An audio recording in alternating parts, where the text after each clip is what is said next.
everyone. Hope you're having a great day. Mateo Han is here with me, and he's going to explain how to have gene expression stop or be activated.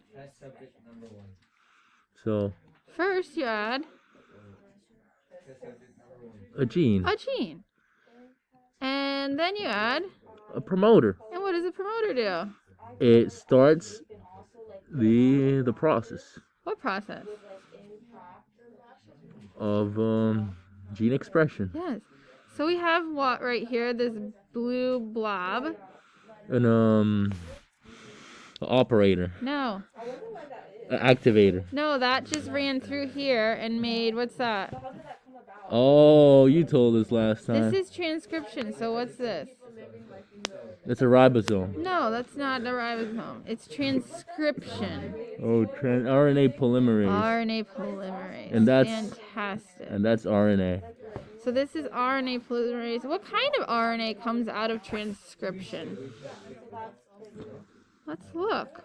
mRNA. mRNA. It's messenger RNA. Why? Where does it have to go? To the ribosome. It does have to go. And then it will be translated. And this one is translated into, let's see. Into.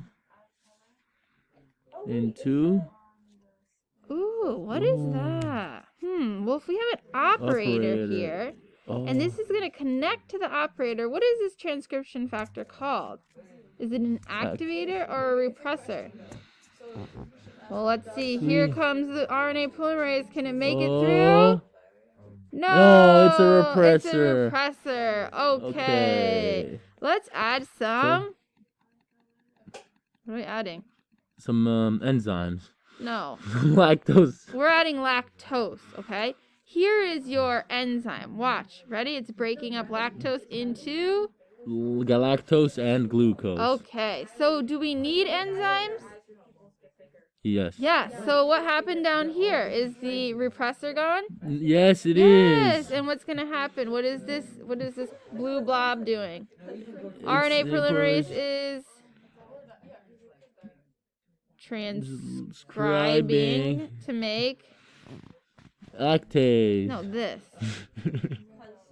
What is messenger RNA. Oh, to make which made what? Which made an enzyme. An enzyme, lactase. probably lactase. Okay, so can our repressors right now fit in the operator? And the repressors, no. No, why? Because they have the two. Okay, they have lactose attached. Yeah, they have lactose. And what's happened to their shape? Does it fit on the operator? No, it doesn't. No. All right, let's let these lactoses disappear. Yeah. Okay, once we do that, is the shape back? Yes. Okay, what do we call this site that they're attaching to? That's the active site. Okay, and when they attach to the active, it's not really an active site on this one. We call it the allosteric site. Allosteric site. Wow. Yeah. Let's check our list. What is this whole entire thing called? This whole line of genes. Can you go on the slides? I believe that is called the operon. All right, we had an operon, an operator, promoter region. We had the gene, we had lactose, and we're done. Woo! Thank you for your time.